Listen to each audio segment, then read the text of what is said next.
આપણી સાથે અત્યારે રાજુભાઈ કરપડા જોડાયા છે. આમ તો તેઓ ભારતીય જનતા પાર્ટીના જિલ્લા પંચાયતના સદસ્ય બની ગયા છે, પરંતુ ખેડૂતોની જ્યારે વાત આવે અને એમાં પણ જ્યારે રાજુ કરપડાની વાત આવે ત્યારે તેઓ ચોક્કસ તેમની સાથે ઊભા હોય, પરંતુ આ વખતે રાજુ કરપડા ગાયબ દેખાઈ રહ્યા છે. રાજુભાઈ, શું કહેશો? કદાચ મારે એવું માનવું છે કે ગાયબ ખેડૂતો જે છે એને માટે નથી દેખાતા. આ ગાયબ થયા છે, ગાયબ દેખાય છે, આ શબ્દ છે એ અમુક ચોક્કસ રાજકીય પાર્ટીના નેતાઓના શબ્દો છે અને એના કાર્યકર્તાઓના શબ્દો છે.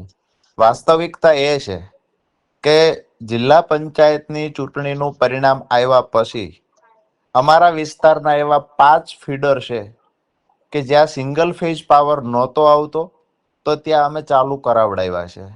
આ વિસ્તારમાં સાયલાની બાજુમાં આવેલું મોરસલ ડેમ, જ્યાં ખરેખર 6 મહિનાથી લાઈન નાખવાનું કામ સ્ટોપ થયેલું હતું, આગળ નહોતું ચાલતું, તો એ કામ પણ કરાવડાવ્યું ચાલુ. આવનાર 4-5 દિવસમાં કામ પૂરું થશે અને 8,000 હેક્ટર કરતા વધારે જમીનનો મૂળી તાલુકાના ખેડૂતોને લાભ મળશે.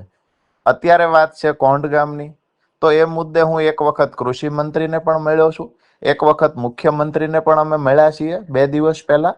અને મુખ્યમંત્રી સાહેબે અહીંયા સુરેન્દ્રનગર કલેક્ટરને ફોન કરાવડાવી કલેક્ટરને આદેશ પણ આપ્યા છે કે તાત્કાલિક અસરથી જંત્રીમાં વધારો કરો અથવા તો કોઈ પણ રીતે ખેડૂતોને ન્યાય મળે એ દિશામાં આગળ વધવા માટે ત્યાંથી સૂચના આપવામાં આવી છે.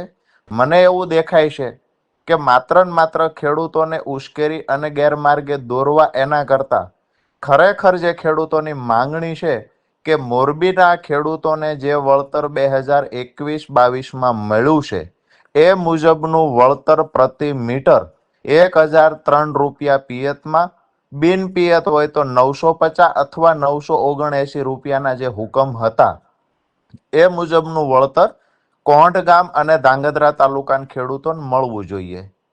ગોપીબેન, મહત્વની વાત એ છે કે 2021-22માં આજે જે લોકો એલિગેશન કરે છે કે રાજુ કરપડા ક્યાં છે, એમને કહીએ છીએ કે 2021-22માં જે વળતર મળ્યું હતું એ જ પ્રમાણે વળતરની માંગણી થઈ રહી છે.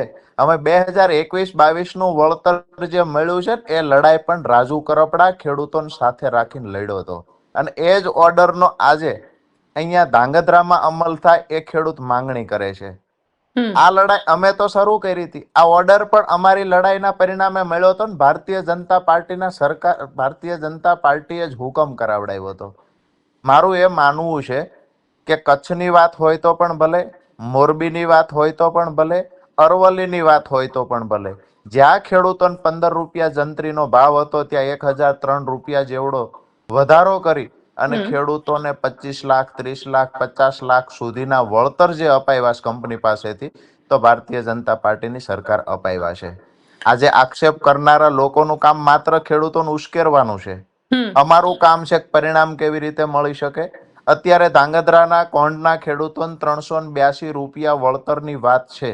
ખેડૂતોની માંગણી છે કે 1,000 રૂપિયા મિનિમમ વળતર મળવું જોઈએ. અમે ખેડૂતોની લાગણી સાથે જોડાયેલા છીએ. અમે પણ માનીએ છીએ ખેડૂતોની જે પણ જમીન સાથેના સંબંધો છે તો એક મા દીકરા જેવા સંબંધો છે. જમીન સાથે એને મા જેવો નાતો છે. બિલકુલ. જ્યારે જમીનમાંથી હાઈ ટેન્શન લાઈન પસાર થતી હોય, જમીનની કિંમત ઘટતી હોય, તો સ્વાભાવિક છે ખેડૂતની અપેક્ષા હોય કે અમને વધુ વળતર મળે. અમે એક ખેડૂતના દીકરાને ખેડૂત આગેવાન તરીકે એક જવાબદારી બને કે યોગ્ય પ્લેટફોર્મ પર રજૂઆત કરીએ. પણ ખુશીની વાત એ છે કે રજૂઆત કરતાની સાથે જ મુખ્યમંત્રી શ્રીએ કલેક્ટરને સૂચના પણ આપી છે અને ટૂંક સમયમાં મને સ્પષ્ટ દેખાય છે ખેડૂતોની માંગણીઓ મુજબનું ચોક્કસથી વળતર પણ મળશે. પણ રાજુભાઈ, જે રીતે ત્યાં આગળ પોલીસના ધાડે ધાડા ઉતરી આવ્યા, જે રીતે ત્યાં તાળું તોડીને વાડીમાં ઘૂસી ગઈ પોલીસ, આને લઈને આપ શું કહેશો? તો આપને એ યોગ્ય લાગે છે? એક વાત એ પણ કરું કે જે વિડીયોના માધ્યમથી જે ચિત્ર બતાવવામાં આવે છે, છેલ્લા 2 વર્ષથી ગોપીબેન આ કામ રોકેલું છે. 2 વર્ષથી ખેડૂતોએ આ કામ અટકાવ્યું. 2 વર્ષ સુધી સમાધાનના પ્રયત્ન થયા. કલેક્ટર સાહેબમાં કેસ ચાલ્યો. જ્યારે ખેડૂતો કેસ હાર્યા અને પોલીસ બંદોબસ્ત સાથે કામ ચાલુ કરવાની વાત થઈ, મહત્વનું એ પણ છે કે કંપની કોર્ટમાં પણ ગયેલી છે. કંપનીની વાત એ છે કે ભાઈ સમય મર્યાદા કરતા કામ થવામાં વિલંબ થાય છે તો ક્યાંય ને ક્યાંય જે વીજ પુરવઠો પહોંચાડવો છે એમાં ઘણું બધું ડિસ્ટર્બ થાય છે.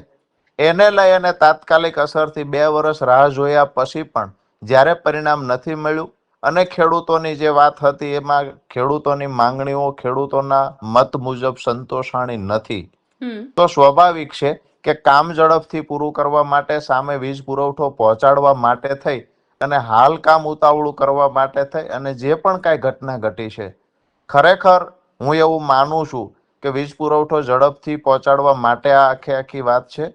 પરંતુ વળતરની જ્યાં સુધી વાત છે ત્યાં સુધી મને પૂર્ણ વિશ્વાસ છે કે જે ખેડૂતોની અપેક્ષા છે એ મુજબ વળતર મળશે. એટલા માટે આવું કહી શકાય કે 15 રૂપિયા, 20 રૂપિયા, 25 રૂપિયા જંત્રીનો ભાવ હતો ત્યાં 1050 રૂપિયા સુધી જંત્રી માત્ર ને માત્ર ગુજરાત રાજ્યની અંદર ચૂકવાણી છે. આજે કોઈ ખેડૂતોને ઉશ્કેરે છે જે લોકો, એમને સવાલ તો પૂછજો કે અન્ય કયા રાજ્યની અંદર જ્યાં 15-20 રૂપિયા જંત્રી હતી ને 1000 રૂપિયાનો હુકમ થયો હોય, તો ગુજરાત સિવાય કોઈ જગ્યાએ નથી થયો. તેમ છતાંય ગુજરાતના ખેડૂતોને ઉશ્કેરવાનું કામ આજે કોઈ લોકો કરે છે. પણ મારી તમામને રાજુભાઈ, આપ જ્યારે વિપક્ષમાં હતા ત્યારે આપે જ આ મુદ્દાને ઉભો કર્યો હતો અને આપે કીધું હતું કે જે માર્કેટનો ભાવ હોય એ ભાવે રાખો ને. હું એ દિવસે પણ જે વાત પર અડગ હતો ને એ જ વાત પર ગોપીબેન આજે પણ છું. મારી વાત એટલી છે કે એ દિવસે બજાર કિંમત પ્રમાણે ભારતીય જનતા પાર્ટીની સરકારે 2017માં પણ હુકમ કર્યા ને ખેડૂતોને વળતર ચૂકવાણું છે, 2021માં પણ ચૂકવાણું, 2022માં પણ ચૂકવાણું છે અને હાલ પણ હું તમને કહું છું કે જે વળતરો ચૂકવાયા એ જ પ્રમાણે પ્રતિ મીટર 1000 રૂપિયા એટલે શહેરની જમીનનો ભાવ છે ગોપીબેન. અને આ મુજબ વળતર અગાઉ ભારતીય જનતા પાર્ટીની સરકારે ચૂકવ્યું છે. કોંઢ ગામમાં પણ આવનાર સમયમાં ચૂકવાશે ને મને પૂર્ણ વિશ્વાસ છે. રાજુભાઈ, અમારી સાથે જોડાવા માટે આપનો ખૂબ ખૂબ આભાર. Thank you.